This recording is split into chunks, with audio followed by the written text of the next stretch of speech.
forget about it. We're not going to vote for a resolution. And if you come here, watch out, because we have a naval base in Syria.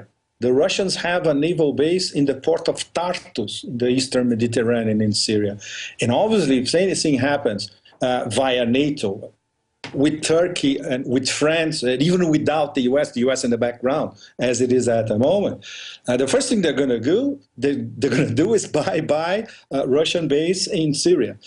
So the Russians are following this very closely, and they are getting closer and closer with Pakistan, which is something that until, let's say, a year ago, was not even on the cards.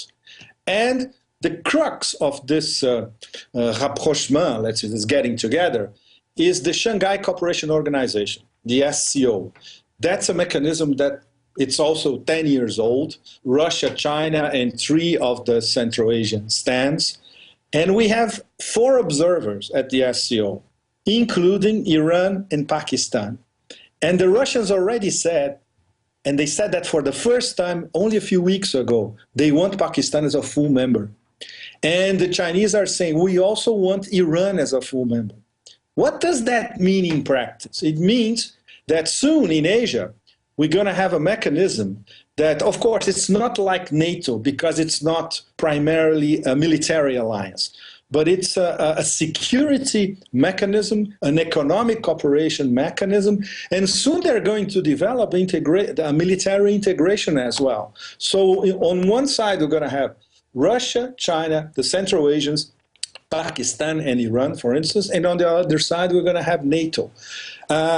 Who can come up with the best solution for Afghanistan? The Afghans themselves are saying, they are observers of the SCO, by the way. The Afghans themselves are saying, look, we need a regional solution with all the internal players on the table in Afghanistan, but with all our neighbors on the table especially. And when you look at it, there's definitely no place for NATO or for Washington in this arrangement. Yeah. And so obviously the larger question, though, is the World War III scenario. Is it going to happen? Because Syria is on the hit list, Iran's on the hit list, and things are heating up there at the same time this stuff is happening with Pakistan. I mean, what do you really see in the cards here? Look, I'm not apocalyptic, you know. I may be very pessimistic sometimes when you look at reality, of course. But realistically, what's going on is the Pentagon still wants to implement its doctrine, that it's called full spectrum dominance, that it's an official Pentagon doctrine since 2002. So land, air, sea domination, cyberspace domination, and even outer space domination, of course. And Middle East is just a way to get to the big prize, which is Asia.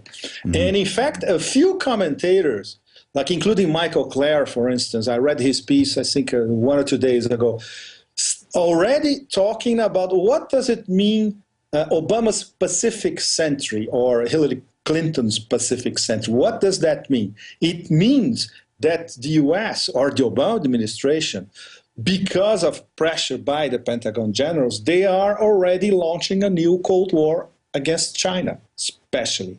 But don't forget, a war against China can be a war against Russia as well, because the Russian interests are in Central Asia, are in the Caucasus, are in the Mediterranean as well. China's interests are in Africa, some of them in the Middle East, because they import a lot of oil from Saudi Arabia and gas from Iran, and across Asia. So the Pentagon wants to pick a fight simultaneously with Russia and China. I'm not sure this is a very intelligent proposition, to say the least. Well, if you could also get into some of the most basic facts about your Syrian article, because to me it looks like an all-out covert war. There's a lot of allies and covert things going on. They've just shipped over a lot of the Libyan rebels now in Syria as rebels. Yes, I think that the most important element, at least for the past few weeks, it's something as a few sources confirmed in France, some other sources in Turkey. We confirmed with Brussels. And diplomats in Brussels told us explicitly, yes, there is control and command center already established in southern Turkey near the Turkish-Syrian border. It's in a place called Iskenderun, which is it's a very small town, but it's very close to a big city, very important, Antakya, which is the Antioch of biblical times, right? And across the border, like, you know, if you go from the border to Aleppo, for instance, it's half an hour, 40 minutes. Is Aleppo, which is the big city in northern Syria. And it's the largest Syrian city as well. Over 2.5 million people live there. This region, most people are Sunnis, but there are a lot of Kurds living there as well. So what is the strategy? Considering that Russia and China vetoed a UN security resolution authorizing a Libya-style operation against Syria. Considering that the U.S. does not to be at the forefront of this expedition, let's put it this way. Mm-hmm. In fact, the whole thing is subcontracted to basically France and Turkey.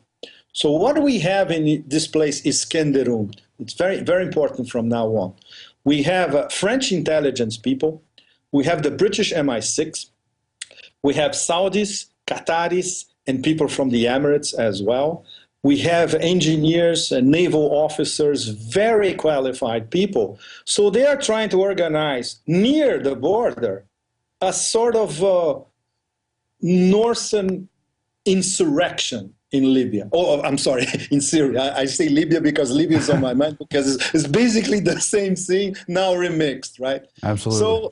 So now the scenario is, okay, we try to launch an insurrection north in Syria, in the big cities, in the small cities, I'm sorry, of course, like Homs, but especially trying to get the big prize, which is Aleppo. Mm-hmm. If Aleppo would fall to the insurgents, let's put it this way, which is a mix of defectors from the Syrian army and these foreign mercenaries. For the moment, there are not many people. I'm in contact with a guy in Homs. He's a very good informant, you know, for what's going on the ground. And he's telling me, look, we haven't seen these people here.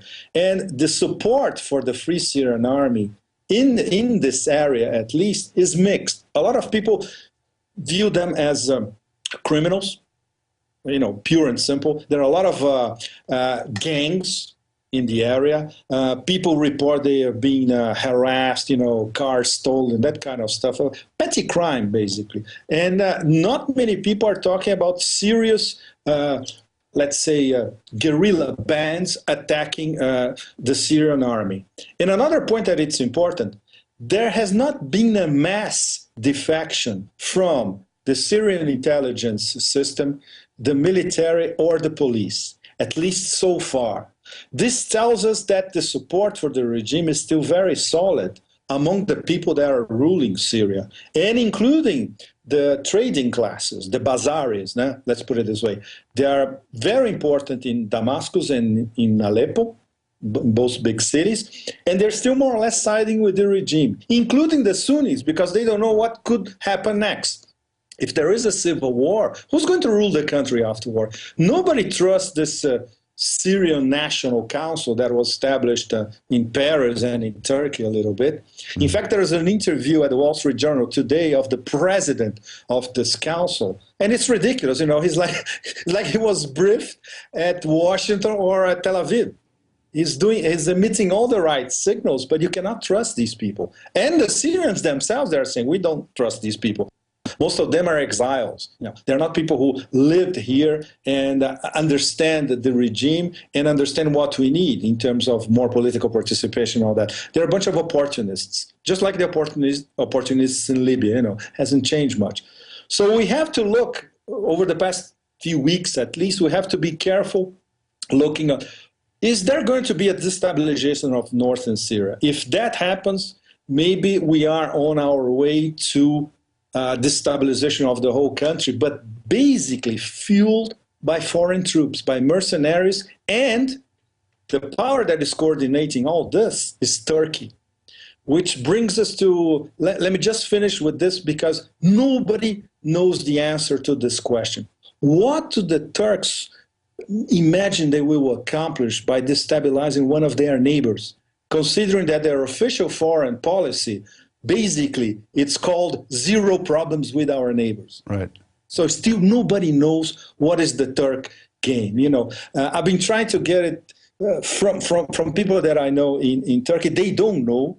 People in Brussels say, look, I think maybe there is some kind of deal, but we don't know the terms of this, a backroom deal that would obviously involve the U.S.